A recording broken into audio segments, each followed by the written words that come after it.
ketika terjadi perang Uhud yang disebut sebagai Asadullah, singa Allah, Hamzah bin Abdul Muttalib, oleh orang kafir pada ketika itu bahkan didoktrin benar supaya Asadullah, singa Allah yang harus gugur, harus mati di tangan sang penjaga yang bernama Wahsy bin Harb.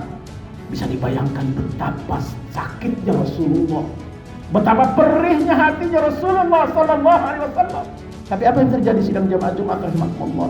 Begitu mulianya akhlaknya, begitu indahnya akhlaknya ketika Wahsy datang ke hadapannya, ke hadapan Rasulullah sallallahu alaihi wasallam untuk menerima Rasulullah sebagai Rasulullah, untuk menjadi seorang muslim. Beliau bersyahadat di hadapan Rasulullah. Tapi demi Islam, demi izzul Islam, demi dakwah Islam, demi syiar Islam, apa yang terjadi? Kata Rasulullah sallallahu alaihi wasallam, "Ya Wahsy, saya terima iman Islam, saya terima syahadatmu, tapi tolong jangan sering-sering ada di depan saya." Allahu Akbar. Sebagai seorang manusia, Rasulullah betul-betul sakit, tapi sakit hatinya dikalahkan kepentingan Islam yang lebih besar. Sakit hatinya dikalahkan oleh syiar dakwah yang lebih panjang. Sakit hatinya harus dikorbankan untuk kepentingan yang lebih besar. Dan apa yang dilakukan Wahsy setelah itu? Wahsyilah yang membunuh Musailamah al-Kadzdzab.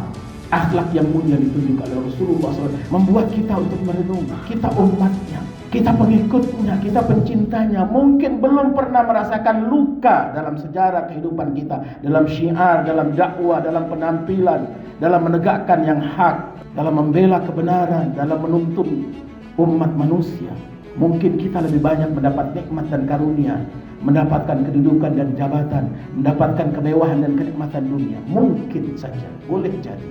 Tetapi kita mungkin lupa bahwa ada tugas besar yang diamankan oleh Allah Subhanahu wa taala dalam peran kekhalifahan kita.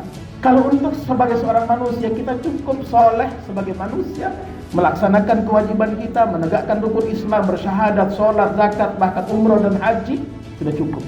Tapi cukupkah itu sebagai kita sebagai khalifah? Tidak.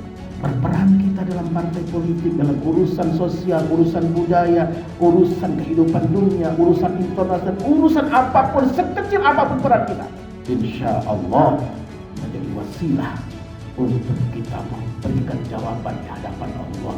Ya Allah, saya sudah lakukan ini.